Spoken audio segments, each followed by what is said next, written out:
I'm sure some of you guys know this if you followed the channel for a decent length of time. I'm someone who I pride myself on being a good devil's advocate.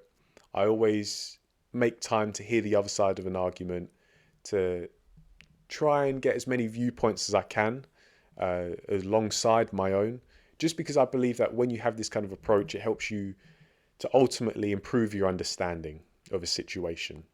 And so that is the kind of approach that I'm going to be taking to this video, this topic. I'm sure you know the topic of this video because you've seen the thumbnail, the title, you've clicked on it, which I appreciate. And of course, it's a very controversial topic. It surrounds Teofimo Lopez's recent comments in the lead up to his fight with Josh Taylor. I'm going to read his comments, or at least some of them, from a Boxing Social article in particular. I will be censoring myself because this video is already covering a topic that's controversial as it is, and I don't want to demonetize the video completely, but you'll still have the basic gist of what the quote means.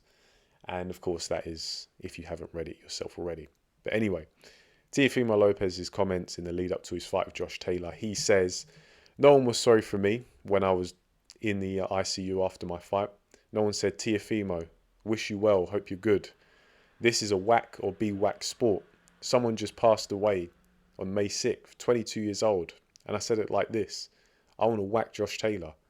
What the F does that mean? People are like, well, let's get back to boxing. I'm like, that is boxing. That is what we sign up for. You're probably going to lose your life. And what does that mean? If I'm going to die in the ring, at least I'll die with some dignity and integrity. I went out like a warrior. When I fought Loma, I took his heart, especially in that 12th round. With Taylor, he got no heart. So what can I really take from this man? His life. And the only way I'm going to make a statement is by doing that. I'm not sorry about that. How do I scare people more than that? How do I put fear in everybody else's eyes? Take a man's life." End quote. All right, so those are the words of Teofimo Lopez, of course, in the lead up to his fight with Josh Taylor. Many people are outraged. Many people are sickened by these words from Teofimo Lopez. They think it's vile. They think it's abhorrent. Me personally, I've got to be honest, I feel largely indifferent. And I'm not trying to be deliberately contrarian, but ultimately, the way I feel like this is because I feel like I have a true understanding of what boxing actually is. I feel like many people, they lose sight of that true nature of boxing. Yes, it's a great sport. It's a competitive sport with amazing moments, inspiring moments of fantastic athleticism and dedication to a craft and intelligent fighting, all this stuff that we love and we appreciate and the reason why we tune in. But let's not stray. Let's look at it brass tacks. What is boxing? It's combat. It's two men looking to inflict as much damage as possible on the other one, trying to knock 7 bells out of their opponent.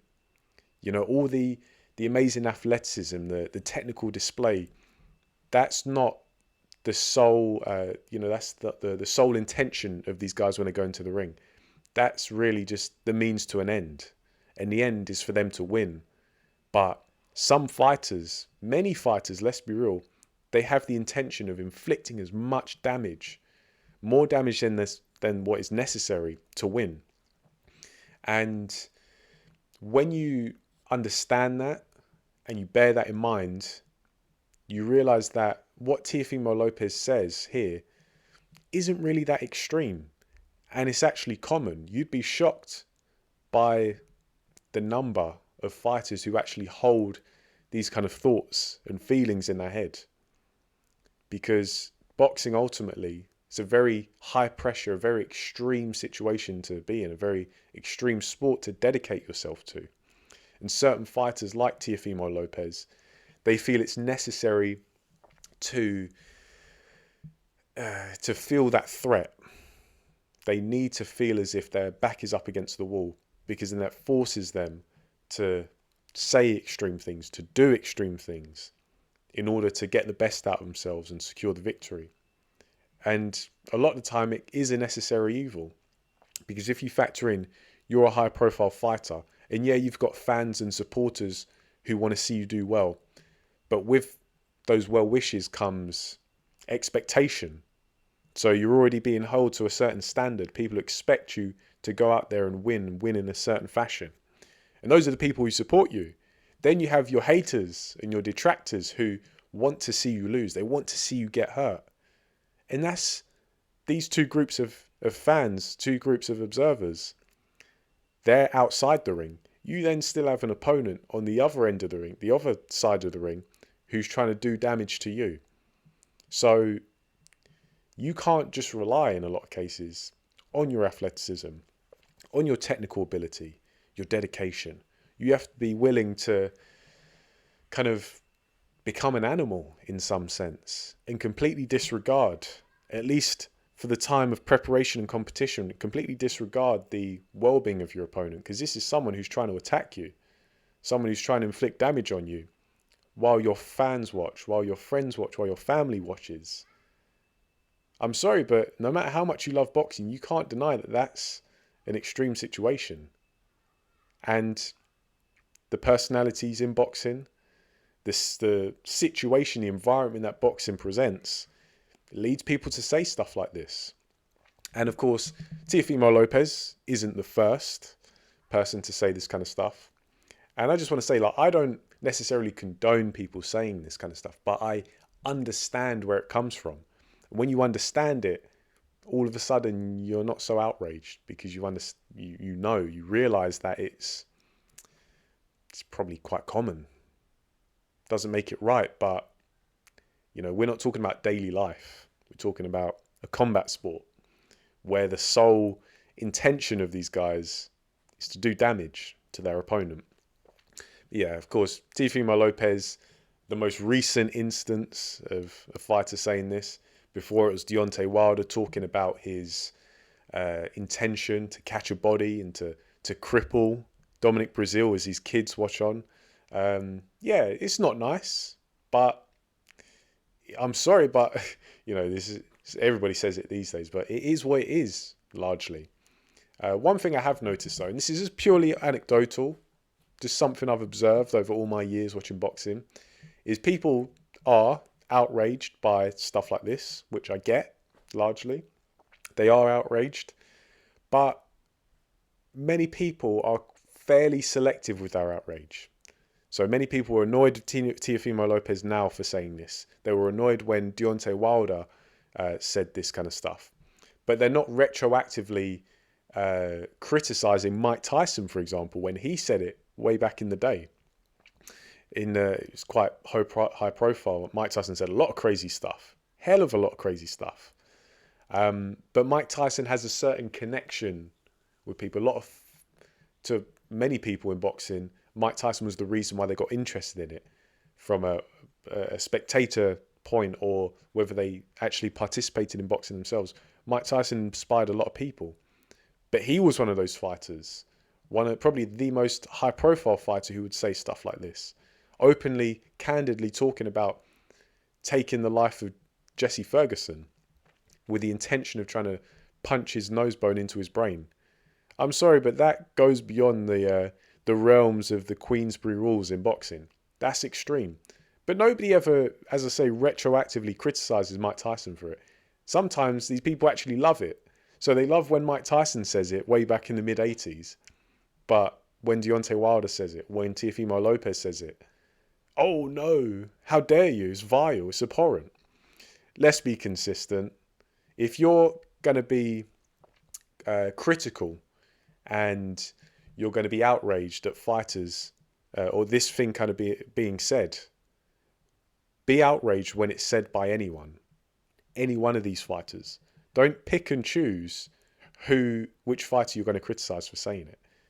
Like, let's be consistent, because ultimately this comes down to really a different discussion about fanboyism, let's be real, or fighters who they feel some kind of connection, some kind of relationship to Mike Tyson, or fighters like Mike Tyson.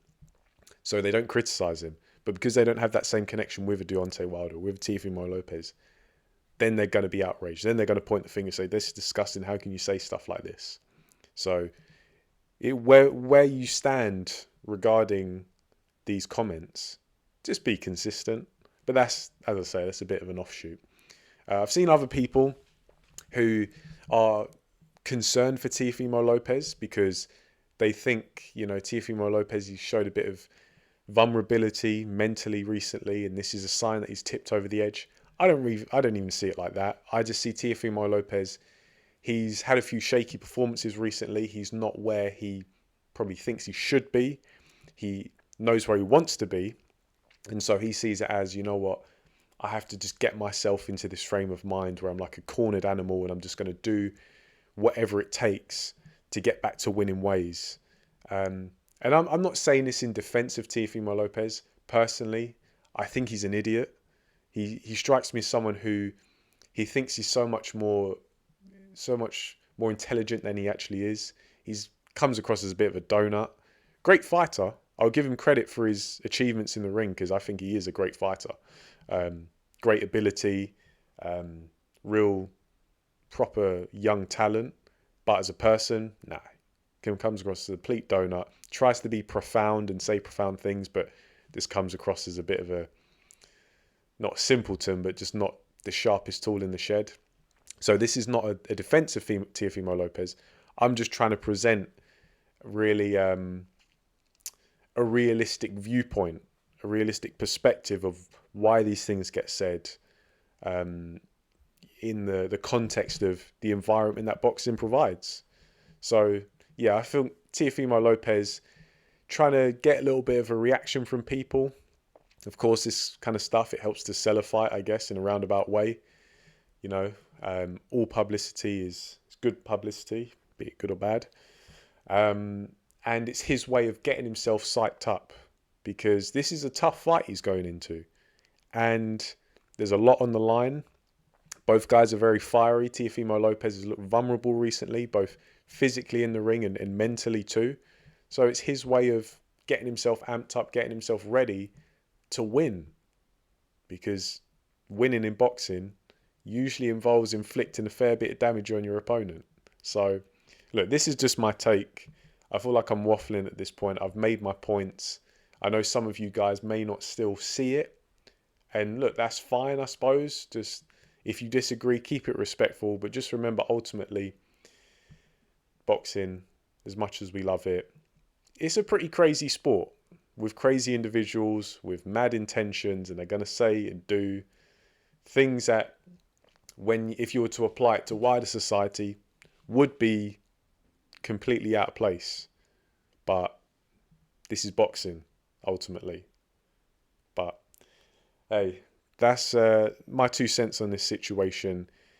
Leave your thoughts, your comments in the comment section below. And yeah, thanks for listening. I'll catch you in the next video.